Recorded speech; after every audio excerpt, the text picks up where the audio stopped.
జయ మరణం తర్వాత తమిళనాడు రాజకీయాల్లో ఏదో ఒక దుమారం రేగుతూనే ఉంది.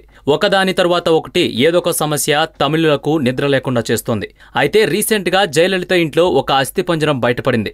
దీంతో అందరూ నివ్వెరపోయారు. అసలు ఈ అస్థిపంజరం ఎవరిది, ఇక్కడికి ఎలా వచ్చింది అనే సందేహాలు చెలరేగాయి. ఎప్పుడూ పోలీసుల పహారాలో ఉండే పోయస్ గార్డెన్ లో ఇలా జరగడం ఏంటని తమిళనాడు ఉలిక్కిపడింది. అసలు అక్కడ ఏం జరిగిందనేది ఎవరికీ అర్థం కాలేదు. ప్రస్తుతం ఈ బంగ్లాలో శశికళ, దినకరన్ ఫ్యామిలీలు ఉంటున్నాయి. ఎప్పుడూ పోలీసుల నీడలో ఉండే పోయస్ గార్డెన్ కి జయ మరణం తర్వాత పహారా తగ్గింది. అయితే గత ఏప్రిల్లో బంగ్లాలో అగ్ని ప్రమాదం జరిగింది. దీనికి ఆ అస్థిపంజరానికి ఏమైనా సంబంధం ఉందా అనే కోణంలో ఆరా తీయగా బంగ్లా వెనుక వైపు ఉండే సెక్యూరిటీ గార్డ్ అవశేషాలుగా గుర్తించారు. అసలు సెక్యూరిటీ అస్థిపంజరం ఇక్కడ ఎందుకు ఉంది, అతనిని చంపాల్సిన అవసరం ఎవరికుంది అనే కొత్త అనుమానాలకు తెరలేచింది. బంగ్లాలో అగ్ని ప్రమాదం జరిగిన నాటికి దినకరన్ పార్టీ నుంచి తొలగించబడ్డాడు. కావున ఇప్పుడు అందరి కళ్ళు దినకరన్ మీదే ఉన్నాయి. అప్పట్లో తమిళ ఛానల్స్ లో చాలా ప్రచారాలు జరిగాయి. జయ ఆస్తులకు సంబంధించిన డాక్యుమెంట్స్ అన్నీ ఆ బంగ్లాలోనే ఉన్నాయని అనేవారు.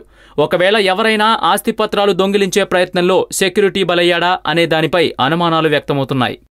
ఈ వీడియో మీకు నచ్చినట్లయితే లైక్ చేయండి, షేర్ చేయండి. మరిన్ని అప్డేట్స్ కోసం మా జనహితం టీవీని సబ్స్క్రైబ్ చేయడం మాత్రం మర్చిపోకండి.